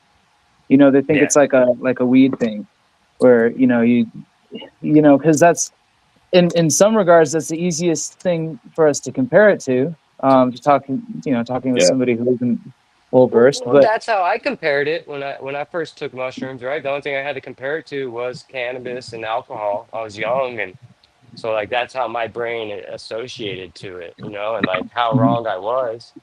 I learned quick, and ever since then I fell in love with mushrooms, all drugs, but yeah, There does need to be like some education. My only concern with mushrooms 100%. is like multiple people like don't do their research or homework and it's like, oh, I'm gonna take 7 grams of enigma, you know Do it. and I don't think that's like, oh, hey, let's like ban mushrooms type of. It should be that way. I think it should be more like education. Don't be a dumbass. Don't go out drink like a bottle of Everclear. Don't take like a bunch of like enigma. Use good judgment. So I think education on that part. But do you think like it'll eventually get out of like the, because it seems like it's getting enclosed in just like therapeutic centers and stuff. Do you ever see like a mushroom dispensary or anything like that? um, so I haven't seen as a straight mushroom only dispensary. I've Or seen what do you envision? Do you think it's ever gonna go that way? Because I mean, the only one I know of is a coma out in Oakland. That's the only like um, mushroom dispenser, and now that's well, kind they of like a all church. even here in Colorado's Vegas. coming on board. Yeah. Well, I mean, even here in Vegas, man, they sell psilocybin containing mushrooms. They sell cubensis at least in Wow, the in the uh, in the dispensaries, right? really? So yeah, That's cool. What's the price point on those? Like, so say you go and get like 7 grams of some cubes. honestly, one second. Curious about that. Well, I mean, you go to these like cannabis events and stuff like that, and for a while people were setting up. I mean, you get Deemsters, you'd get Molly, everything. They had literally everything out of these places, and pretty wild. Molly at a cannabis convention or a cup. Yeah, although man. although I might trip a little bit when I go to Vegas. I'm actually going to be at Dude, MJ I want to set BizCon. up. I'm gonna set up a coca tea booth, man. Like, you know what I mean? Grow my own coca, have my own coca leaves, and I'm gonna be passing out coca tea to everybody, man. And then maybe at the end of the night, poppy tea. Just Yeah. all the plants, Yeah. man. All the plants. Hooray for drugs! Hooray for drug. It's medicine. Yeah, man. Um, that's It's funny, living, bro. Like man. so to answer your question from I think that the medical model, the dispensary type model, like is popping up. Um, I'm not sure like how widespread that idea is going to catch on, but I do believe that we should allow for other species, not just cubensis. Oh yeah. And 100. and Denver actually did a good model. Whatever they did with, I think it's like Lost Gardens. They got a grower out there, and North Spore, as I'm sure we all know of North Spore. like they just did a feature on their YouTube where they toured this guy's facility, his legal magic mushroom grow lab, and they had a point where he not only had different species like the truffle producers and the species philosophy that I was, or in the genus philosophy that I was talking about, but he had Gymnopolis ludifolius. Within Nice. 10 days. So that cemented the exotics, including Gymnopolis ludifolius, which is like really exciting for me, is like can be brought into the legal framework, can be used in this way that they're using Psilocybe cubensis, just the same. It still has medical potential or whatever. And it can be grown like them too. It doesn't need it, like it can be grown in the same freaking grow room. And like over in 10 days of this video coming out, this video had over 500,000 views. Wow. Love it, man. So yeah, so gyms are coming, and gyms are going to take over cubensis. Where cubensis So is right now, gyms are going to supersede that. I don't know much about those at all. Can you give like a little breakdown of them? How do they differentiate from your Q? Yeah, so they like they differ by their like physically they appear a little different, kind of orange, purple or yellow, and they always have scales on the top. So as opposed to Psilocybe, like this won't have a smooth cap. Like it'll always have like a little, little bumps on it or little scales. It contains gymnopilin, which is a nicotinic acetylcholine receptor inhibitor. Talk to me. What is that? What is that activating? So that is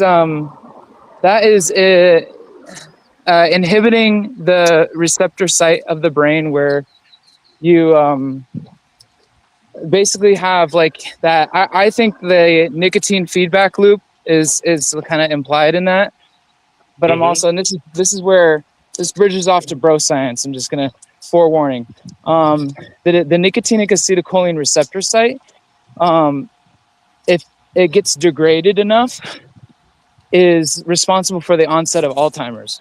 It's thought to be responsible for the onset of Alzheimer's.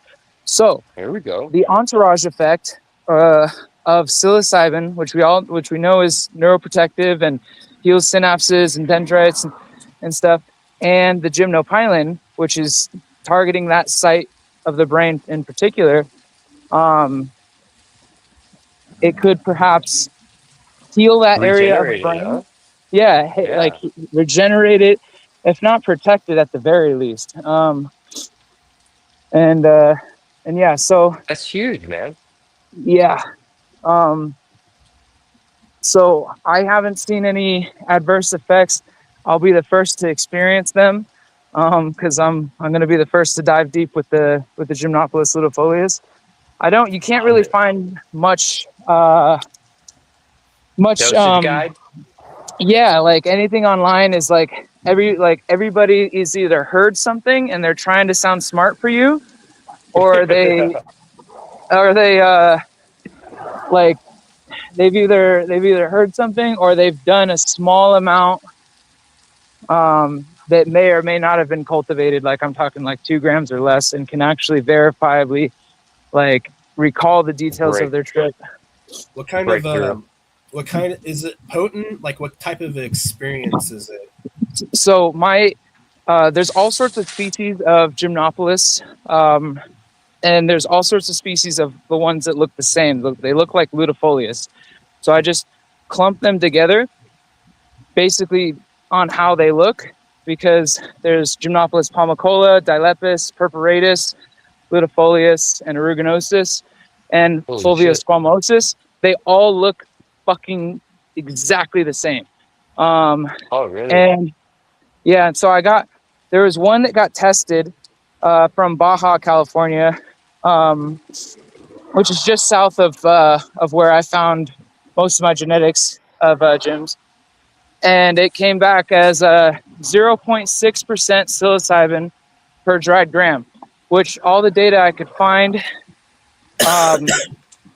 like of the average of like potency of golden teachers, it's 0.1% more potent than them. I wonder if Okay. like So has like other abundances of alkaloids, something like more therapeutic. You know, like I said, nothing has to be overly potent. Um, maybe I'm not really familiar with that genus at all. I mean, I've heard of it, but I've never seen I anything don't, we, from it. And yeah, I'd like to hear what Tanazi knows about it. I wish we could have grabbed him. well, where are you based in? me, What? Me, I'm here in Yeah. Tucson. Okay, in Tucson. That's right. You should join Gymnopolis of North America on Facebook. Okay. I've Yeah, been lacking and on my social media stuff. well, but once you're in, you can search Tucson, and you can search Arizona. Like I know there's been a lot found in Arizona. Really? That's so Yeah, cool. yeah. Arizona is pretty diverse, at least more than the Las Vegas Valley. Here it's pretty dry and desolate, but there are to the ecological niche that is Las Vegas. There's like a creek 30 minutes away, like a 30-minute drive away. I haven't been to it. And there are springs all over here. There are just natural springs that came up from the ground that the American Indians used and utilized and stuff. And, and half of these have been paved over and, and just incorporated into the city's infrastructure, which, it's, that's all good, I guess. Progress comes at a cost, but it'd be nice to have more little nature spots around Vegas, like natural springs. I think that's such a cool concept. Yeah, that's where I collect all my water, man. There's a spring on either side of. I can get home 2 directions from this mine, and there's so either way I decide to go there, I can fucking stop at a spring and I fill up all my jugs, bring them home. I don't drink no fucking tap water now. Oh, yeah. Hell so yeah. Josh, if you cultivate gyms, is that the first? I looked it up. They prefer woody substrate. Has anybody been able to like cultivate them indoors, or would you be the first? Oh yeah. It's actually, so I don't know why I think I'm just super nitpicky with this. I don't know why I haven't had like success like every 3 months for the past 2 or 3 years. I think I'm just super nitpicky with like if I see something I don't like, or if I'm using a nutritious substrate and I see one other little bit of contamination, something like a slime mold or whatever on it, and I just throw the whole thing outside. And haven't been able to catch them fruiting outside for me wherever I put them, whether it's in my garden or like Gorilla Grows. But I sent this, so I found the Evening Creek. I was working with it for about like 8 months. This particular tub that I had contaminated, so I put it outside, and then it fruited for me after a rainstorm. This was the January before last, and I took that I had a small little mushroom, like one small mushroom from it, and I swabbed it. And I started working with the F1s, but I sent the other swab to my buddy in Sweden, and he actually grew them out. Oh, yeah. Oh yeah. And I think it was like, it had to have been like something crazy. It had to have been like 3 months, but it could have been like 4 or 5. It took him to grow it out, but he grew it out using a shoebox. Those 6-quart shoebox, 6-7-quart shoebox, and like just a little, like inside a bigger tub. So he had 2 tubs, and he had like a little air stone aquarium thing, like leading into that tub into like a little jar of water, and that's it. And yeah, I mean, and he grew them quick, and There's Oh no. there's other guys, and you'll see once you join that group too, you'll see the the people that post their grows.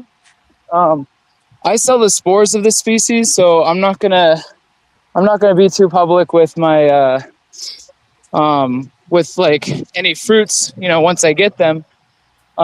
Just because I have to like keep it legal, and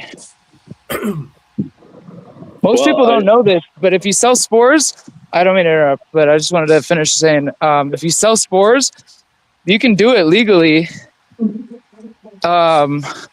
You know, at least in the USA, you just have to just not make any connection to your spores that you're selling and cultivation.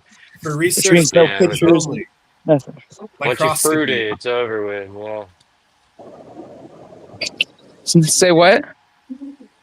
So Oh, is you the have to say actual inoculation a crime as well, or is it just fruiting them? I think The by intent. splitting them.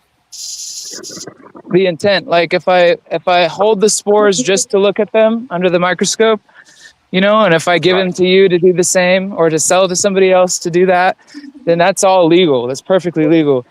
But if I say that, like, oh, these are wild spores, and then I'm posting pictures of like with a clearly cultivated setup, like Yeah. an F7 or Yeah. whatever, you know, that's not going to fly either. Yeah. But as long as you are mindful of those two things, you should be able to make it a legal business. Since you're cultivating, Nice. well, foraging and cultivating like outdoor strains, there was a question earlier about how does outdoor compare to indoor. I've never had the chance to do that, so I was wondering, like, when you give them the fruit, if you could try the indoor and compare it to the outdoor. Because I imagine you sampled the outdoor. Yeah, I have. I'm really curious. Is it gonna be like kind of like cannabis, where like outdoor just kind of tastes fuller instead Huh. of like indoor? If you That's kind of get cool, what man. if you kind of get what I mean. Yeah, I get where you're coming from. Yeah, I think that the more this mushroom gets cultivated, whether indoor or outdoor, it's going to be more potent. Because that's the way. That's how cubensis has gone, right? You know, I mean, Yeah, sure, yeah. yeah, but like, yeah, I'm not sure of the difference between, you know, the same filial generation, trying one indoor and then trying it outdoor. Because I was just like always like one like well, I wondered about it. Then like there was this question. I was just like, I don't know,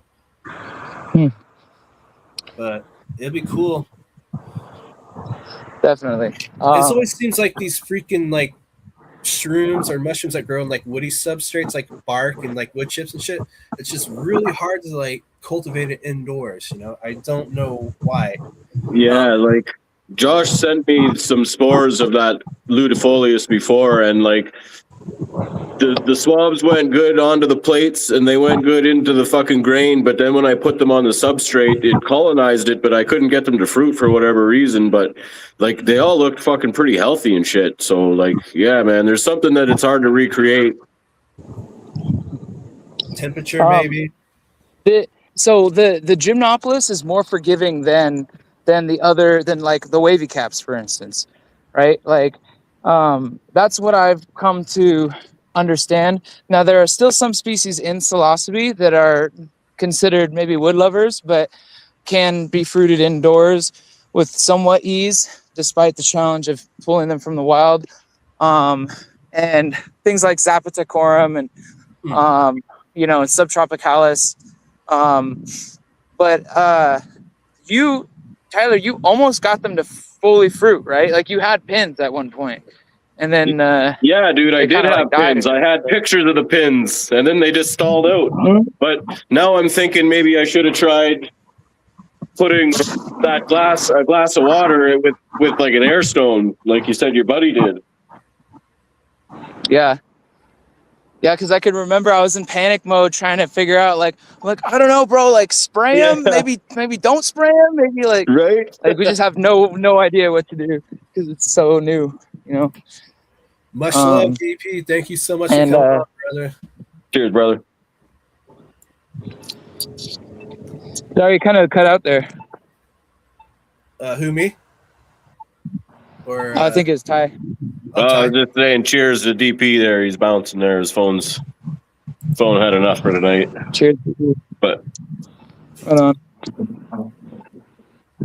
But I had this container of IMO4 soil before, and I threw an old cake in there, and the mushrooms that came out of there were substantially stronger than what grew on the core.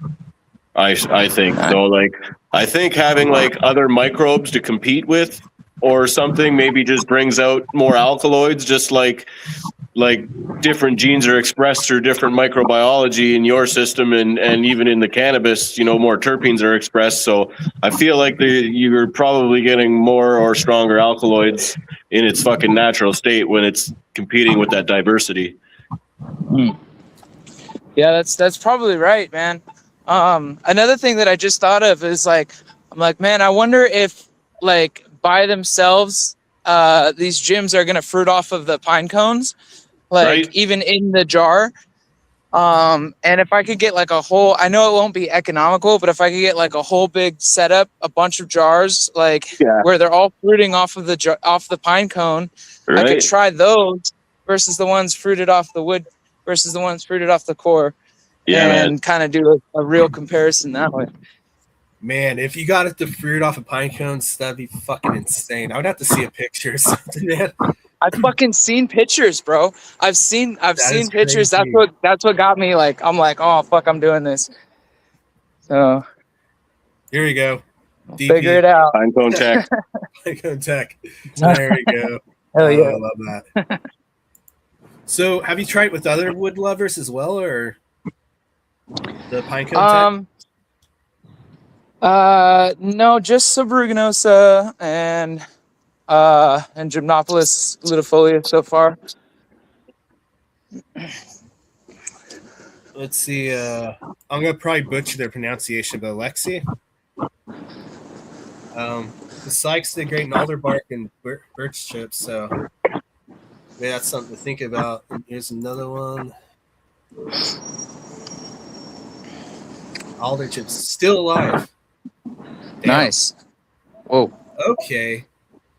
I never attempted to grow any wood lovers, but I just heard especially this wavy caps are renowned for being very difficult.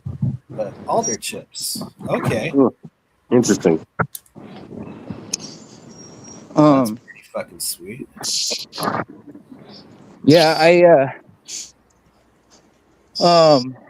do you have like a area of your yard or like garden or maybe like porch that you can try and grow some outdoor? Because I've heard again, I haven't experienced this personally, but I've heard, like there's the different types of wood. Paul, I think it originates from Paul Stamets, the mushroom cultivator. The alder chips work really well, and as Alexia just said, but yeah, like outdoor cultivation tends to be the target for a lot of people that work with wood lovers. But I'm gonna tell you what I've fucking learned and what you need to pay attention to if you're gonna fuck with wood lovers is like the regular basic tech, for them is to soak some wood chips, drain it off, and then inoculate, your hard made spawn into this just fucking, bacterial mess. Yeah, okay, so you got to take that fermented wood chip and boil it or sterilize it. That's what I did with the pine cones. I soaked them for weeks, months, and then I just kept sterilizing it. I would do like runs for like an hour and a half to like 45 minutes at a time, probably a total of 4 runs. And I would open the jar that had the pine cone in it, and I would pour off the water because some would build up until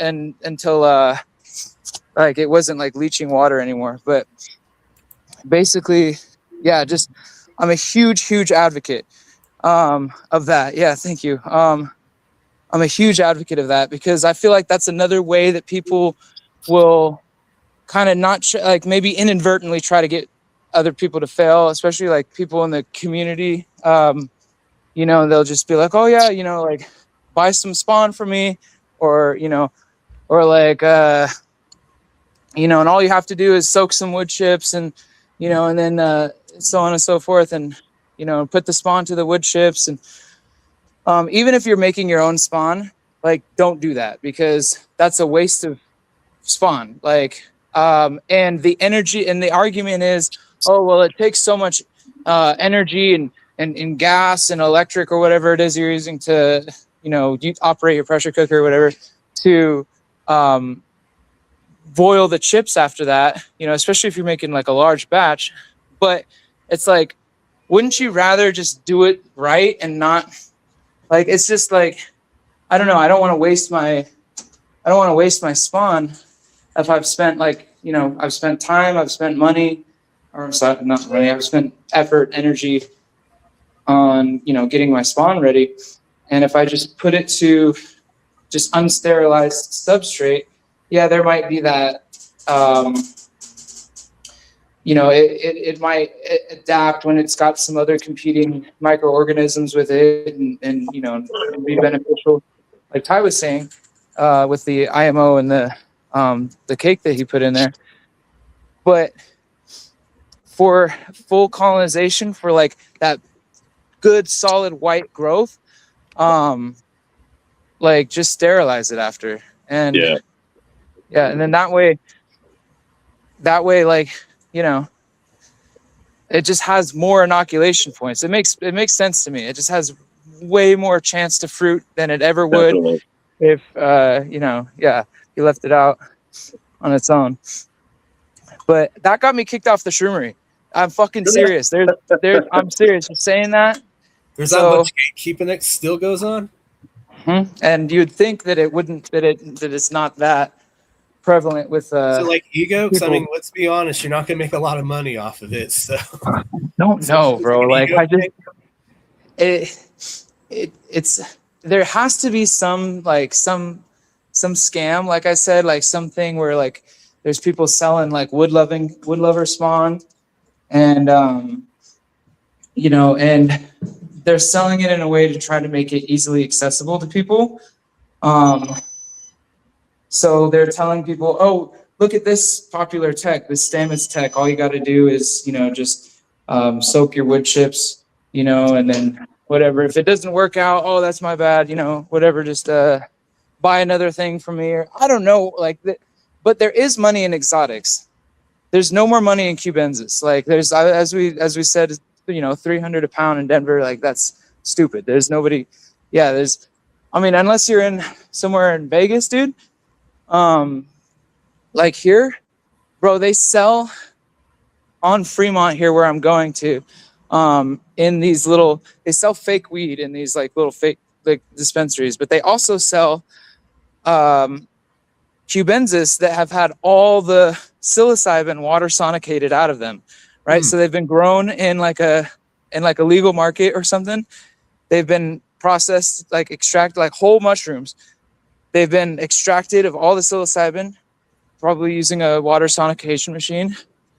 And then they sell that product like to the stores out here on in downtown Las Vegas to sell to the tourists at like $70 an eighth that doesn't have any psilocybin in it. And it fucking says it on the package too.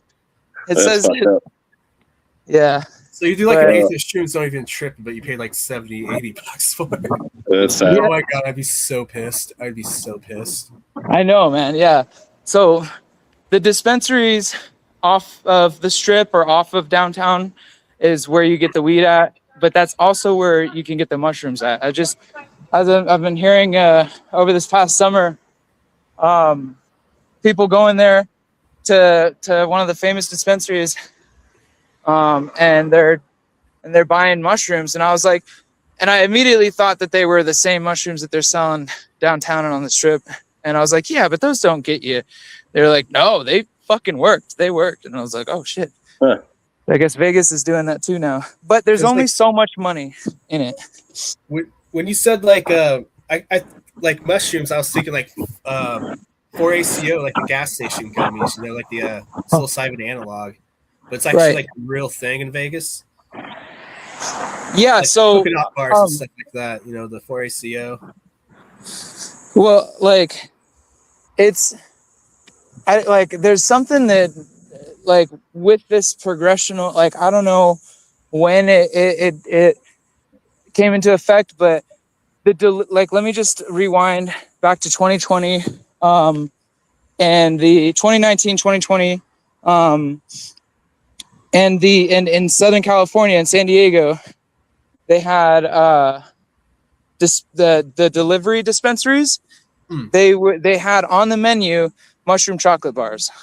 So something has, whether it's legal or not legal, it's been in the works for a few years here in the Southwest USA, and apparently they made their way like real psilocybin mushroom has made its way into the real legal dispensaries. Now, of course, you're going to get, a whole litany of bullshit when you fuck with the strip dispensaries and the Fremont dispensaries, the downtown dispensaries, which sell the fake weed and the 0% psilocybin mushrooms. But they'll have different chocolate bars and stuff and gummies, and they claim that they contain like Amanita muscaria because it's a legal, mushroom. That's a psychoactive legal mushroom, but if they do contain Amanita muscaria or some extractive of it, I think that only maybe half of them are actually the real thing, and the other half are research chemicals made to even imitate psilocybin. Because you guys in your smoke shop, in your basic smoke shop, this was happening in San Diego before I left, like a couple years before I left. But do they sell the mushroom bars? Do they sell like legitimate, or they at least they say that it's legitimate? Like smoke shops I've seen around the country, they would sell like these gummies, like road trip gummies, but it's a 4-ACO, which is like a analog of psilocybin.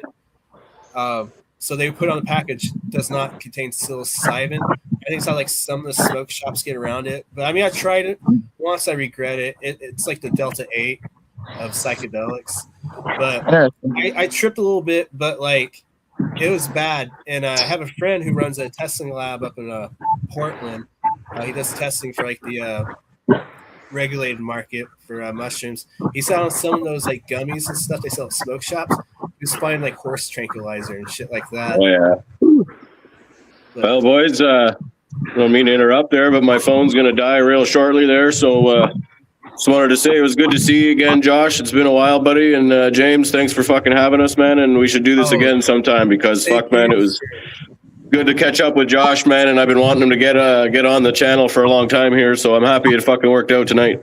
Oh yeah, thank you for coming on. I was gonna sit there. I was like, oh man, I'm gonna sit down here and talk myself for like 30 minutes, but y'all came on and saved me. Fuck yeah, bro. Might as well get off too. It's getting a little late here.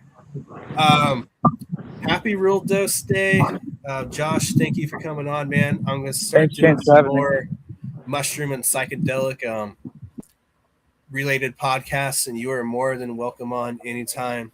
Hell yeah.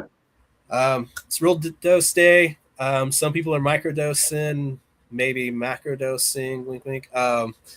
But, it's a day to just pay respect to those who came before us. So, like, we can have conversations like this, so people can heal. I got a feeling, mushrooms, psilocybin, everything is, oh, bye, Ty. I think it's just, it's a matter of time. It just seems like to me like psychedelics has less stigma than cannabis at this point.